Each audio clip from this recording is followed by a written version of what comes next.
புரிஞ்சுக்கணும்னு பார்த்தீங்கன்னா, இந்த நன்மை ஏவி தீமையை தடுக்கிறது கைவிடும் போதுன்னா நம்ம தான் தாவா செஞ்சுட்டு தானே இருக்கோம் அப்படின்னு நினைப்போம். தாவாங்கிறது இது கிடையாது.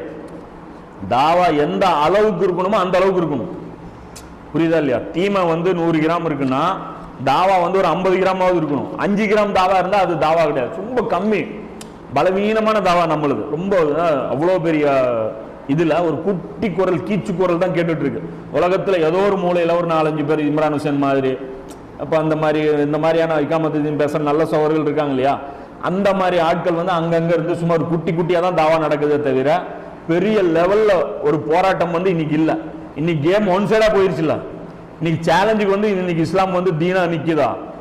50 வருஷத்துக்கு 60 வருஷம் முன்னாடி இருந்துச்சு, மிகப்பெரிய ஒரு சக்தியா இருந்துச்சு. யாரு? ஈவானுல் முஸ்லிமின் அவங்களுடைய மூவ்மெண்ட், ஜமாத் இஸ்லாமிய மூவ்மெண்ட், இதெல்லாம் பெரிய இன்ஃப்ளூயன்ஸ் பண்ணிச்சு, பெரிய ஒரு தாக்கத்தை ஏற்படுத்துச்சு. இன்னைக்கு அந்த வீரியத்தோட இவங்க இருக்காங்களா?